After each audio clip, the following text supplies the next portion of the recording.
Vamos falar agora um pouquinho de saúde, porque olha, você já deve ter passado às vezes por uma consulta médica, né? E nessa consulta pode acontecer, né, ou pode ter acontecido que o médico nem olhou direito para você. Isso já aconteceu comigo, por exemplo. Você falou às vezes o que estava sentindo, tal, e de repente o médico foi lá e acabou só receitando remédio, tchau.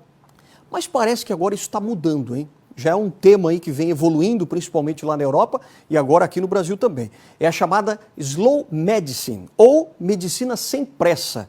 E esse também é o tema do Congresso Brasileiro de Clínica Médica, que vai acontecer em Florianópolis já a partir de amanhã, dia 2 de outubro. E o nosso convidado é o presidente do Congresso, que é o Dr. Carlos Roberto Seara Filho, que já está aqui com a gente. Tudo bem, doutor Carlos? Tudo bem. Obrigado pela sua participação aqui no Jornal do Continente, né? A oportunidade. Vir aqui nesse horário ainda, trazer essas informações. Aliás, essa Slow Medicine já é muito famosa lá na Europa, né? Mas no que consiste principalmente? Porque se a gente fosse traduzir, seria uma medicina lenta, mas não é isso, né? Não, a ideia não é essa. O tempo para a consulta do paciente é o que menos importa nesse tipo de conceito. Porque, como tu colocaste, é um conceito de sem pressa. Se o médico tiver a capacidade de avaliação em 10 minutos, vamos supor, vai ser 10 minutos, ele vai fazer uma boa consulta, né? Mas a gente sabe que uma boa consulta de um paciente que precisa de uma avaliação completa, obviamente vai ter que ser mais de 10 minutos. Então não é aquela coisa cronometrada que assim, vai ser 30, 40, não. Vai ser o necessário para o paciente expor o seu problema ou a sua necessidade e para o médico fazer a avaliação deste paciente clinicamente, sem se preocupar com que exame vai pedir, com que conduta vai tomar, porque essa é a parte final dessa avaliação. Então, por isso, sem pressa, né? Claro que é uma situação que é caso a caso, né? Não dá para estipular 15, 20 minutos como é hoje, né? As pessoas estipulam, principalmente em sistema único, cada 15 minutos uma consulta. Isso não existe, porque as pessoas são diferentes, os problemas são diferentes, consequentemente a avaliação é diferente. Então o tempo não pode ter isso, o que não pode ser uma consulta muito longa, porque de uma hora. Exato, aí também atrapalha o sistema. Mas, doutor Carlos, isso na verdade é uma prática já bastante antiga, que deveria ser normal, comum talvez, né? Cada médico destinando um tempo determinado para cada paciente, dependendo do tipo. Mas por que está se retomando agora isso? Porque assim, é cíclico. Eu estou formado há 31 anos. Certo. Eu peguei o final disso. O final disso quando me formei.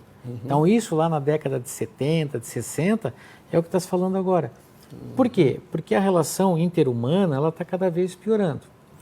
E a gente está virando tecnicista, certo? Ou seja, a necessidade de fazer diagnóstico através de exames, de coisas. São importantes? Óbvio, se não fossem importantes, eles não existiriam.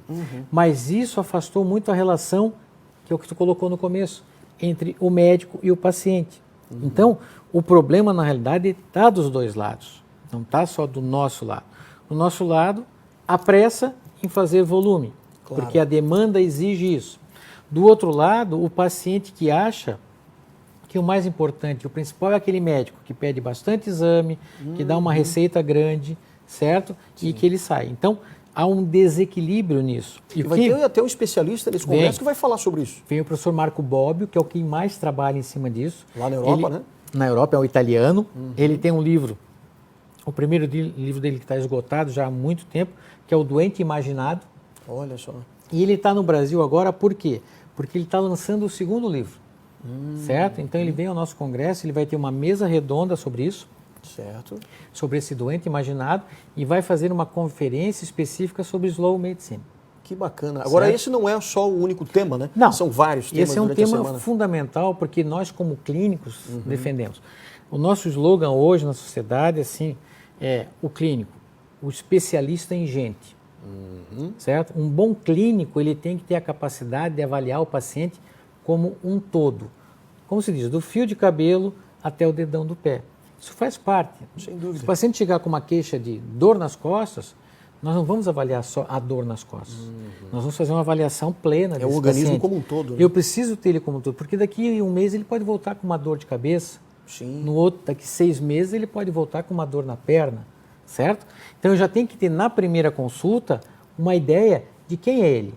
O que ele tem, o que ele não tem, o que está problemático, o que não está problemático. Então a ideia é esta. Só que infelizmente a clínica médica hoje no Brasil ela não é respeitada nem pelo poder público, muitas vezes pelos colegas mesmo de outras especialidades. Porque a confusão que se faz é assim, ó, a clínica médica é uma especialidade. Então, por exemplo, para um cardiologista ser cardiologista, ele tem que ser especialista em clínica médica. Um endocrinologista, hoje é como funciona no Brasil, ele não vai direto, certo? Então, tem muito clínico, mas não realmente trabalhando na clínica médica. E as pessoas confundem muito o clínico geral com a clínica médica. O clínico geral é aquele médico que se formou. Se fez ou não fez especialidade, ele é clínico geral. É um termo errado, mas consolidado no Brasil. Certo. E aí nos confundem com o clínico geral. Nós não somos, mas nós somos especialistas. Nós fazemos uma residência de no mínimo 2 anos. Fazemos uma prova que teve hoje, inclusive a prova de especialista de clínica médica foi hoje, aqui em Florianópolis. E a gente, nesse congresso, a gente quer ver, são 30 anos de sociedade, nós estamos muito felizes porque é a segunda vez que o congresso veio para cá e veio pela segunda vez numa data específica de 30 anos da sociedade, porque o primeiro já foi um grande sucesso aqui. Certo. E agora a gente espera que o segundo repita isso. E como tu perguntasse, os temas serão os mais variados possíveis, porque como é um congresso de clínica médica e de urgência e emergência, então nós vamos ter os mais variados, desde a prevenção, a avaliação e a terapêutica, de um infarto, de um politraumatizado que chega no pronto-socorro, de um acidente vascular cerebral, que é o derrame cerebral, né? Até coisas mais comuns. Muitas vezes até para, no caso, avaliar o que está sendo feito hoje e até muitas vezes melhorar com novas tecnologias e tudo mais. Exato, porque nós vamos ter nesse congresso 20 oficinas práticas. Opa! Certo? Então, desde o ultrassom à beira do leite, que é uma coisa que também está chegando hoje, o paciente chega na emergência, o médico da emergência é que vai fazer o ultrassom para avaliar, não vai chamar um outro especialista, né? Procedimentos de imobilização, procedimentos de protocolos de atendimento de politraumatizados, de infartados, vai ser o especialista em clínica médica e principalmente o especialista em emergência, que foi reconhecida como especialidade há 4 anos atrás, quando nós estávamos realizando aqui o Congresso Brasileiro de Clínica Médica e de Urgência e Emergência. Então, é uma especialidade, o emergencista, que tem 4 anos. Olha só. Nos Estados Unidos é reconhecido desde a década de 70. Puxa. Então nós estamos só 40 atrasados, e poucos, quase 50 anos atrasados. Agora, dá para participar ainda do congresso ou já está esgotado? A inscrição para estudantes foi encerrada dia 6 de setembro. Certo. Nós temos agora pouquíssimas vagas, 120 vagas para médicos. Ainda para médicos. Porque são 5 mil. 5 mil já. É o que tem, não, o que tem no Centro-Sul, mais que 5 mil não pode. Né? A gente está com 4.880. Puxa, então é mais uma vez um sucesso, né? Superou. A nossa expectativa era 4 mil, tivemos 3.500 em 2015, 4 mil. Se a gente tivesse deixado aberto para estudante, a chance de chegar a 6 mil seria muito grande. Que Mas legal. a gente fechou por causa da capacidade. E a gente espera, então, que seja mais um sucesso e que o senhor traga outras novidades aqui assim que possível. Tá certo? Dr. Agradecemos. Carlos, muito obrigado, hein? Mais uma vez. Boa Presidente noite, do obrigado. Congresso Brasileiro de Clínica Médica.